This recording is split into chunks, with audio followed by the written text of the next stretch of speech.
Fala galera, Matador aqui na área para mais um vídeo, dessa vez, mano, com os 7 filhos do Rei Escarlate, teoria, né, do Viral Quest, junto com mais um dele, né, com quem é o Rei Escarlate, né, fazer um 2 em 1, né, porque esses dois vídeos, né, o pessoal tá pedindo, no caso, um cara tá pedindo, né, que ele sempre pede vídeo do Viral Quest, um maluco é fissurado com o Viral Quest, então, né, resolvi pegar os dois dele e fazer um 2 em 1, né, um 2 em 1.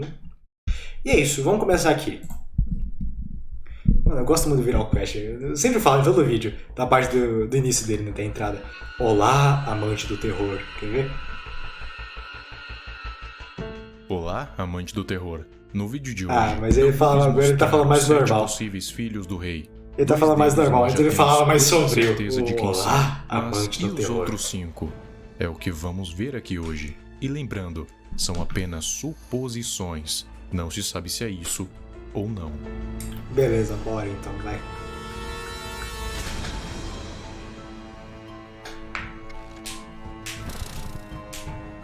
Bom, o Rei Escarlate é uma das, se não a entidade mais poderosa e maligna que reside no universo SCP, e de acordo com a história, Rei Escarlate teve 7 esposas, Certo. e com essas mesmas teve 7 filhos, todos eles destinados a trazer destruição para essa terra. Para nós vermos quem são os 7 filhos, primeiro temos que analisar o texto em que mostra a origem do Rei Escarlate. O texto Dust and Blood, poeira e sangue. Mais especificamente, vamos analisar a parte onde descreve cada uma das 7 esposas e, por conseguinte, os 7 filhos, já que eles são parecidos com suas mães. É algo enigmático, mas vamos ver quem são os candidatos a filhos do Rei Escarlate. Começando com os 2 mais óbvios, e o primeiro eu vou deixar por último, pois é o mais contraditório. Mas, tirando esses 3, vai ser em uma ordem crescente. A quarta noiva era Azieb. Ela era vasta e poderosa, e terrível de se ver, tomando a forma de uma grande besta. Seus filhos eram como ela, e não temiam nenhuma arma ou feitiço mágico, pois seus ferimentos estavam curados e suas peles impenetráveis. Seu selo era Ba, ira, pois por seu ódio, ela estava para sempre presa ao conflito. Com isso, estamos procurando por algo que seja poderoso, terrível de se ver, capaz de se regenerar, sempre contendo um grande ódio e uma grande besta. Aqui já ficou bem evidente sobre quem estamos falando. Estamos falando de SCP-682. Veja bem, ainda há o SCP-4715, uma grande besta também capaz de se regenerar. Porém, SCP-682 é mais poderoso que ele, contém um grande ódio dentro de si, e é importante saber que SCP-343 disse que não havia o criado, o que dá a nos entender que ele seja mesmo filho do Rei Escarlate. Agora, vamos para a próxima noiva. A 7ª noiva foi Ahabat. Ela era a menor e a mais fraca das 7, mas não foi totalmente destruída pelo rei e ficou horrorizada com seu estado. Seus filhos andavam sobre 2 pernas e eram poderosos caçadores e heróis. Ela os ensinava em segredo, na esperança que pudessem destruir os filhos de suas irmãs e derrubar o rei. Eles são poucos e falharam. Seu selo era Shokib, esperança, pois ela estava condenada a saber o que não poderia alcançar. Aqui estamos procurando por uma criatura que seja o mais fraco, herói, e a esperança que seja o único capaz de derrubar o rei. Bom, aqui estamos falando de SCP-999. Por quê? Porque ele é um herói. Tudo bem, ele até pode não ser um caçador e não andar sobre 2 pernas, porque ele não tem pernas. Porém, temos que levar em consideração que muitas coisas nesse texto são metafóricas, além de que ele é uma criança. Então, mais pra frente, ele pode sim adquirir todas essas características, além de um poder equivalente ao do Rei Escarlate. E um evento que reforça isso é o de quando o SCP-999 lutou contra SCP-682. ele conseguiu fazer com que o lagarto indestrutível gargalhasse, ou seja, ele indiretamente o derrotou, mostrando um nível de poder equivalente a ele.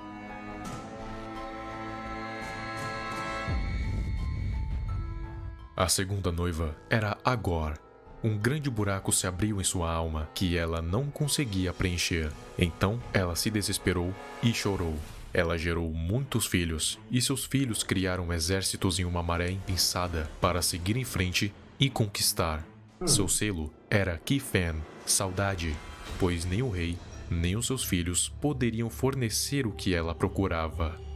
Aqui estamos falando de um SCP que é incrivelmente triste, que vive em uma profunda depressão e que, em um determinado momento, Nossa, se é o do cara desespera tímido? e chora, além de que faz parte de um exército que segue em frente e conquista.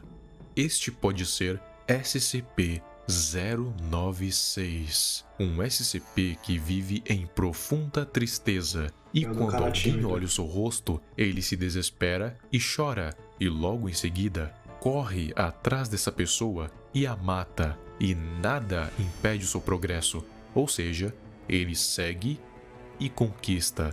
Eu sei, eu havia fornecido a teoria de que ele poderia ser um alquimista e etc. Porém, vocês têm que levar em consideração que aquilo é apenas uma teoria. E eu deixei isso bem claro todas as vezes em que eu citava essa possível origem. E nada impede dele realmente ter nascido nos Himalaias. Nada mesmo. Sem falar que se ele for realmente um dos filhos do Rei Escarlate, faria muito mais sentido ele ser imortal e ter uma gama tão alta de habilidades físicas. E na parte do exército, bom, se formos considerar se todos os SCPs que matam na verdade estão na guerra do Rei Escarlate contra a vida, então SCP-096 também está nessa guerra, ou seja, também está neste exército. Faz sentido. A terceira noiva era Adestat. Ela tinha um grande ódio de suas irmãs e trouxe a ruína para tudo que ela inspecionou e blasfemava em solo sagrado. Seus filhos cavalgam para declarar o triunfo do rei, afogando os campos de batalha em sangue e cinzas, espalhando pestilência e medo em seu rastro. Seu selo era Resrum, desolação, pois ela foi limpa e os sulcos de sua alma foram salgados. Eu sei que quando você ouviu a palavra pestilência, você já pensou no SCP-049, mas calma aí, não é bem assim. Aqui estamos falando de SCP-058. Ele é um coração bovino que possui 4 patas e tentáculos que servem tanto para atacar quanto para se locomover. Lógico que tem muito mais que isso, mas o que precisamos saber é que esse coração é incrivelmente perigoso. Um Classe Keter. Essa coisa tenta matar tudo que vê se mexendo. Ele até chegou a destruir 70% de uma cidade e matando um número desconhecido de civis, casando perfeitamente com a parte de seus filhos cavalgam para declarar o triunfo do rei, afogando os campos de batalha em sangue e cinzas, espalhando pestilência e medo em seu rastro.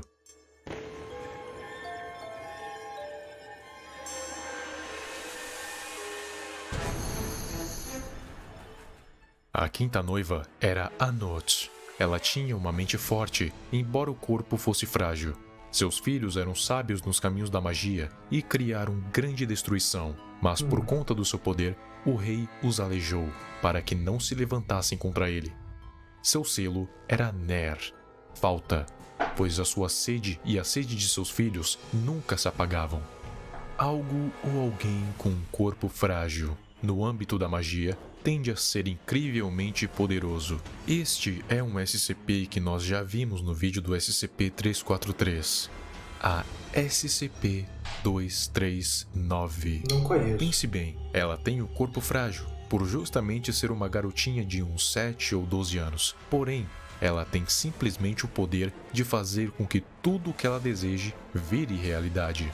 Falando em outras palavras, essa garotinha tem o poder de manipular a realidade da forma que ela quiser. E isso nas mãos de uma criança poderia ser um caos. Tanto é que os funcionários da fundação a convenceram que ela era uma bruxa. Então, o quinto filho, que na verdade é filha, seria provavelmente a SCP-239. Só um segundo, gente. Queria muito poder lançar um som de alert só pra te assustar agora com aquela mulher que morreu concentrada. Olha, Beatriz, você é sacana, hein? Olha só. Eu vi que apareceu uma mensagem ali e fui ver. Ah, beleza então. Não, mas é uma coisa que eu tô pensando em colocar depois, mas não agora. Um som de alert. Mas quem sabe no futuro eu coloque alguma coisa assim. A sexta noiva foi Adeliv. Ela não falou e manteve-se em segredo. Seus filhos podiam mudar de rosto e se mover sem serem vistos, e caminhar entre a criação desconhecida. Eles abriram caminhos entre os mundos e abriram caminho para a propagação da guerra. Seu selo era o Shag, escondido, pois ela estava perdida nas sombras.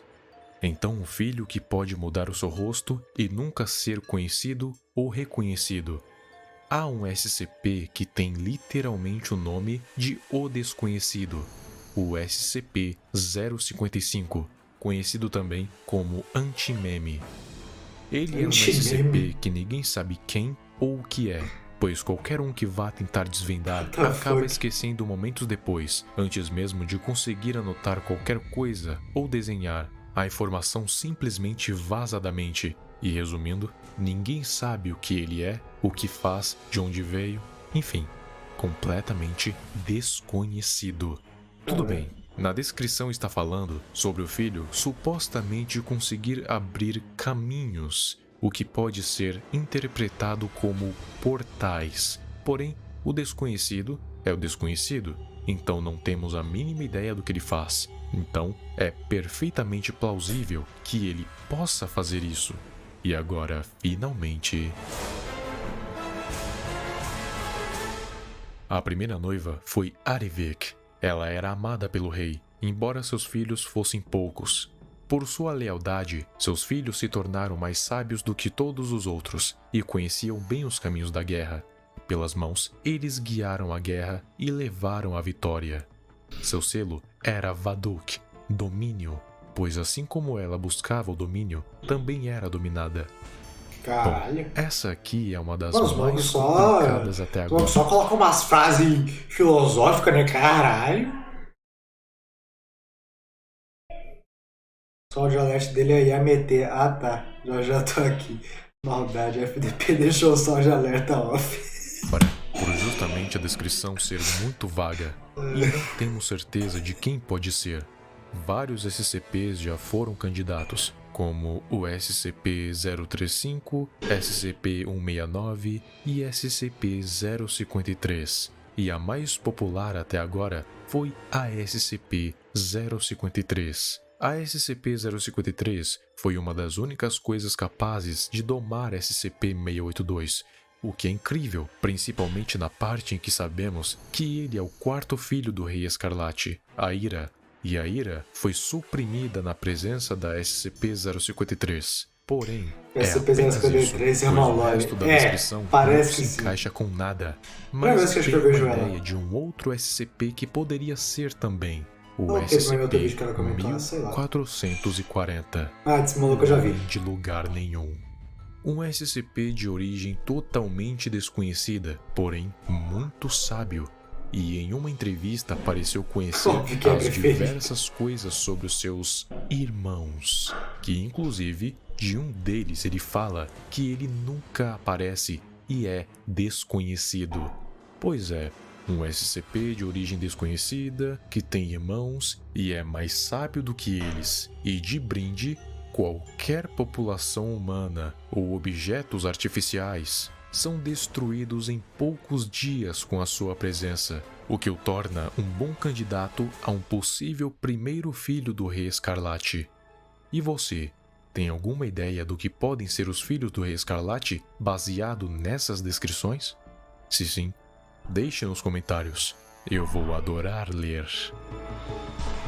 Mano, interessante, velho. É interessante, tem uns aqui que eu nem imaginava, velho. É como o do bicho lá, cadê aqui? Foi esse daqui. Deixa eu tentar achar. Não, não foi. Foi depois desse daqui, então. Foi esse daqui. Velho, eu nem sabia que existia essa porra aqui, velho. Mas também, velho, tem um monte de SCP nesse cara aí, né? Também se não tivesse um estranho que nem esse, não faria sentido. Também não conhecia da mulherzinha aqui, dessa mina, também não conhecia porcaria nenhuma dessa mina aqui. Nem desse, sei lá, que seria isso. Acho que do resto eu já conhecia, do resto que ele citou eu conhecia, pelo menos conhecia.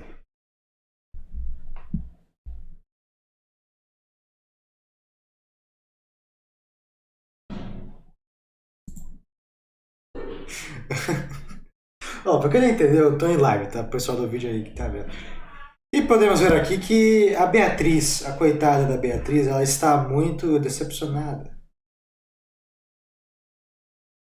Ela está muito decepcionada porque ela queria dar um susto em mim, né? Só porque ia mandar um IAMT no meio do jogo.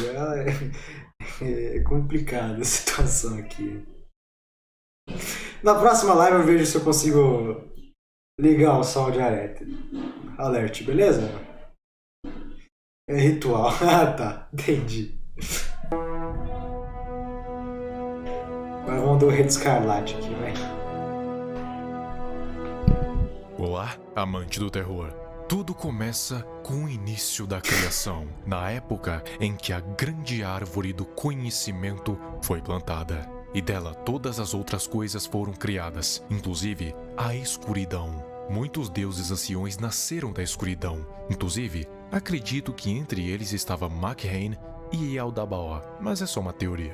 Muitos deles têm um nome esquecido, e entre eles estava um bem peculiar. Seu nome era Harak.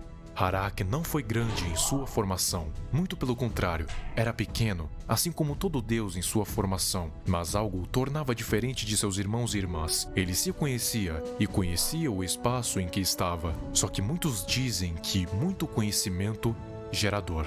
E foi exatamente isso que aconteceu com ele. Por ele conhecer o que era e onde estava, ele concluiu que a própria existência era uma calamidade. Seria bem melhor se ele não existisse. Ou melhor, seria bem melhor se nada existisse. A existência para Harak era dor. Caralho. Já começou com uma introdução interessante. Por isso, então, ele acabou consumindo seus irmãos e irmãs para conseguir poder. E ele conseguiu. Só que este pecado lhe causou muita dor à medida que ele crescia. E isso acendeu a chama do ódio em seu coração obscuro. E ele veio a amaldiçoar toda a criação e o seu Criador, prometendo destruir a árvore, seus galhos e raízes e tudo o que elas sustentavam. Essa era a sua promessa. Muitos deuses que nasceram da escuridão morreram, outros saíram dela para trabalhar junto da criação, provavelmente Makhain e Yaldabaoth. E os que não saíram de lá envelheceram e se tornaram poderosos, mas tiveram que se submeter à subjugação de Harak. Depois que já não havia mais deuses para ele subjugar, ele se declarou o Rei das Trevas e mudou seu nome para Rinith-Rigor. E assim, criou o seu próprio reino, um reino feito exclusivamente para atormentar a criação e todos que faziam parte dela. Ele queria replicar a sua dor e as almas dos mortos eram desviadas para lá para serem torturadas das piores formas possíveis, sendo impedidos de ter o seu descanso tão merecido. E agora, ele é um ser que quase beira o poder absoluto, mas é um poder totalmente desconhecido. Portanto, não há como saber o quão poderoso ele pode ser, mas é um poder que pode subjugar mundos inteiros e deuses inferiores. Porém, ele ainda precisa de um exército para isso, ou seja, ele não tem poder suficiente para fazer tudo isso sozinho. Depois que as fronteiras do seu reino foram estabelecidas, o rei então declarou guerra contra toda a criação, e essa é uma guerra que dura até os dias de hoje.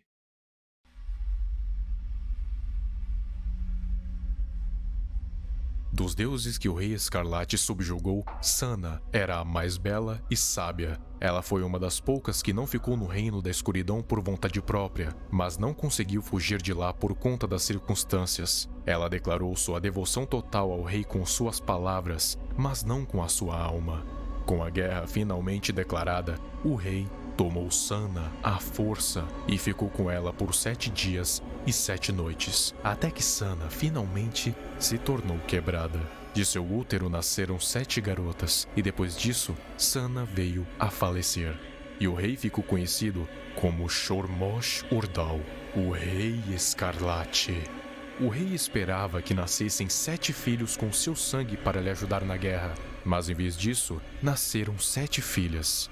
E o Rei Escarlate viu isso como uma oportunidade de conceber um exército inteiro. Então, o que ele fez? Exato, ele tomou as suas próprias filhas como suas noivas. Isso mesmo, as 7 esposas do Rei Escarlate são, na verdade, as suas filhas. Com elas, o Rei Escarlate concebeu uma legião de monstros. E para que elas não morressem como Sana, ele lhes deu selos: Vaduk, Kifen, Rezhum, Ba, Ner, Husheg e Shokib. Acho que vocês já conhecem bem as esposas do Rei Escarlate. Se não, assista ao meu vídeo sobre quem são os possíveis filhos do rei. Bom, depois disso, o rei conseguiu o que queria. Ele e seus servos destruíram uma boa parte da criação, mas eles não conseguiram acabar com toda a existência em si. Ainda falta muita coisa, chegando na linha do tempo atual. Aqui na Terra, há milênios foi criado o culto chamado Filhos do Rei Escarlate. E adivinha por quem? Claro, pelos malditos Devitas. E mesmo depois que eles foram massacrados, o culto ainda vive nos dias de hoje. Eles sequestraram 7 garotas e, através de um ritual taumatúrgico, eles meio que encarnaram as esposas nos corpos dessas garotas e as engravidaram com 7 filhos do Rei Escarlate. E o objetivo era que elas dessem à luz a monstros que destruiriam os seres dessa terra. Só que a Fundação interveio e as conteve como SCP-231. As noivas tiveram a numeração de SCP-231 dígito 1 até 231 dígito 7. E para evitar que elas dessem a luz para suas crianças, Robert Montauk deu a ideia do ritual Undes Montauk. Era um procedimento um tanto horrível. Um procedimento que causava repulsa e fez até um médico capacitado se suicidar depois de presenciar. E quem tem que fazer esse procedimento são classes D que têm um histórico criminoso que inclui violência sexual. Esse procedimento tem que ser feito com muita cautela e precisão. E por causa disso, 6 das 7 esposas morreram e conceberam SCPs, sobrando apenas a 7ª, a única que não foi subjugada pelo rei.